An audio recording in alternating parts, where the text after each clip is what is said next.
Can you believe it? In a move that shocked the entire world, the United States carried out a bold and daring overnight raid to capture Nicolas Maduro, the former president of Venezuela, and in just a few hours, the entire political landscape of the country shifted dramatically, leaving citizens, global leaders, and political analysts scrambling to understand how it happened so quickly and almost without resistance. With headlines flashing at 2 a.m. Eastern Time accusing the U.S. of military aggression and Maduro activating defense plans, while by 4:21 a.m., Trump announced proudly that the operation was a success. Maduro and his wife had been captured and flown out of Venezuela, and this surgical strike was executed with the help of U.S. law enforcement in a display of precise planning, flawless intelligence, and rapid execution that shows how modern military operations can be quick, efficient, and highly targeted without resorting to large-scale invasions or prolonged warfare, demonstrating the combination of intelligence, tactical skill, and political strategy that allowed a high-risk mission to succeed in mere hours, rather than days or years, as many would have expected from such a high-profile operation. This sudden capture came after months of tension in the Caribbean, where the U.S. had slowly increased its naval presence near Venezuela, not to launch a full invasion, but to apply pressure and prepare for a surgical operation that would target key leaders and strategic assets, including oil tankers and suspected cartel operations, which were crucial to sustaining Maduro's grip on power and Venezuela's economy, highlighting how a combination of economic, military, and intelligence measures can work together to weaken a regime without engaging in prolonged combat, and also showing that even a country with a standing military and decades of defense planning can be vulnerable if intelligence is leveraged effectively and precise timing is applied. The operation raises intriguing questions about the Venezuelan military's response or lack thereof,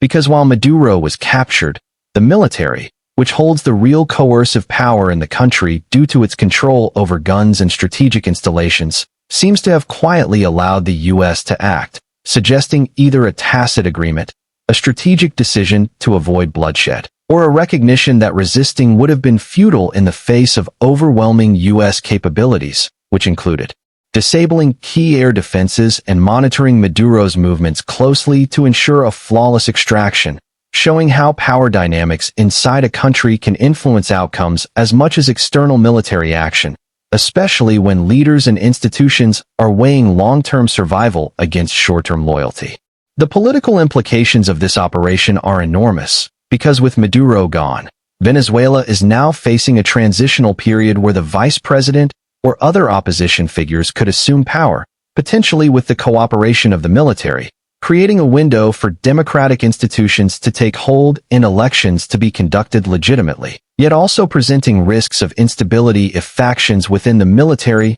remnants of Maduro's government, or well-organized cartels resist or attempt to assert influence, demonstrating that military success is only the first step and that careful planning and diplomacy are required to stabilize the country and avoid chaos. A lesson painfully learned from previous U.S. interventions such as in Iraq, where the fall of Saddam Hussein led to a vacuum filled by disorganization, violence, and political failure due to poorly executed policies like de-Baathification, which dismissed anyone connected to the former regime without considering the practical consequences of removing experienced personnel, a historical mistake that Venezuela's transition must avoid in order to ensure continuity, order, and functional governance. While the world watched in amazement at how quickly Maduro was removed, it is also important to note that this operation sent strong signals to other international actors like China and Russia, both of whom had economic and strategic ties with Venezuela,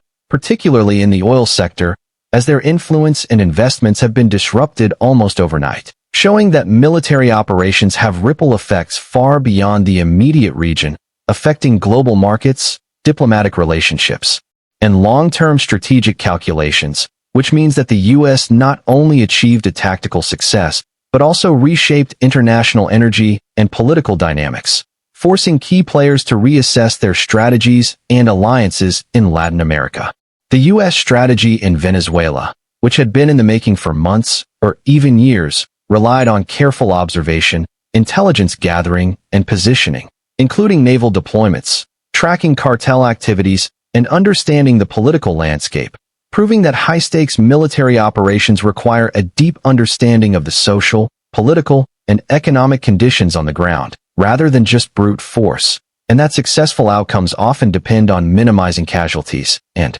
maximizing leverage, which was clearly evident in this operation that lasted only a few hours yet achieved what might have otherwise required months of conflict, extensive planning, or prolonged sanctions. The role of the Venezuelan military in this operation cannot be understated, because their decision to not engage the U.S. forces, or possibly to cooperate discreetly, demonstrates a keen understanding of the balance of power, where fighting back would have been futile and politically damaging, whereas allowing a transition preserves their own power, influence, and even legitimacy in the eyes of the Venezuelan public, showing how leaders and institutions act strategically when faced with overwhelming external pressure, and how power is not only held by those in formal office, but also by those who control the means of coercion and enforcement. Beyond the immediate military operation, the situation in Venezuela highlights the challenges of post-Maduro governance, where establishing legitimacy,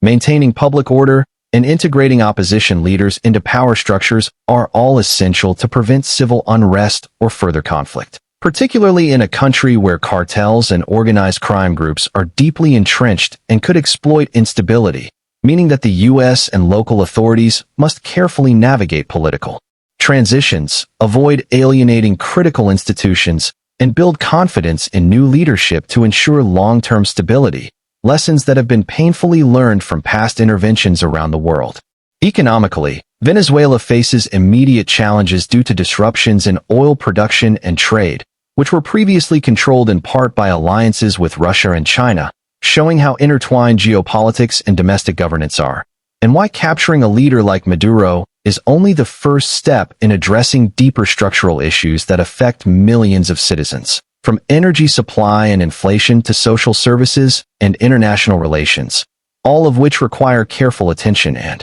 planning, not just military action. As the world watches the aftermath unfold, the question remains whether Venezuela can successfully navigate this period of transition without descending into violence or chaos, and whether the opposition and transitional leaders can establish democratic credibility while managing powerful institutions like the military, judiciary, and security forces, whose cooperation is essential to maintain order and ensure that the gains from the U.S. operation are not lost to internal resistance or corruption. Lessons from Iraq, Afghanistan, and other interventions highlight the risks of failing to plan for the day after, where initial military victories do not automatically translate into political stability, meaning that the coming weeks and months will be critical in determining whether Venezuela can leverage this opportunity to build a more stable, democratic, and functional government, or whether power vacuums, cartel influence, and political infighting will lead to prolonged instability.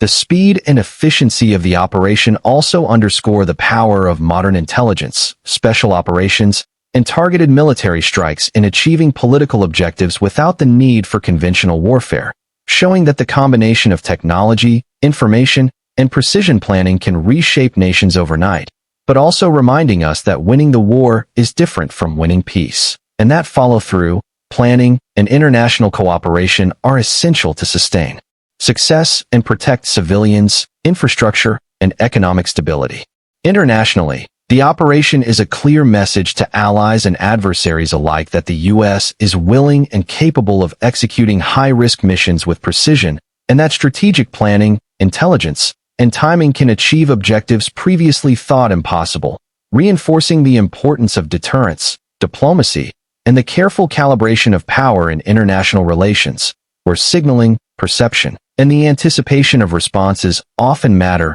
as much as direct action itself. Domestically, this operation will have significant political implications as well, as it highlights the influence of policymakers like Marco Rubio, the coordination between intelligence and law enforcement agencies, and the ability of the administration to translate political goals into rapid military and diplomatic action, which may have ripple effects on future foreign policy decisions, electoral calculations, and public perception of leadership effectiveness, showing that bold action abroad can influence politics at home, and vice versa. Meanwhile, for the people of Venezuela, The sudden removal of Maduro presents both hope and uncertainty, with the possibility of elections, democratic governance, and a transition toward stability, yet also the looming threat of power struggles, cartel interference, and challenges in rebuilding institutions, which will require careful management, international support, and local cooperation, illustrating that real change involves not only removing a leader, but also building the foundations for sustainable governance and social cohesion. In conclusion, the U.S. operation to capture Nicolas Maduro demonstrates the power of intelligence, planning, and precision in modern military and political strategy, reshapes Venezuela's political landscape, affects global alliances, and sets the stage for a critical transitional period that will determine whether the country can achieve stability and democracy, making the coming days, weeks, and months crucial for leaders, citizens, and international observers alike. And if you want to stay informed on every development in this U.S.-Venezuela crisis and understand how it unfolds in real time, make sure to like, share, and subscribe so you don't miss any updates and can follow this historic story as it continues to develop.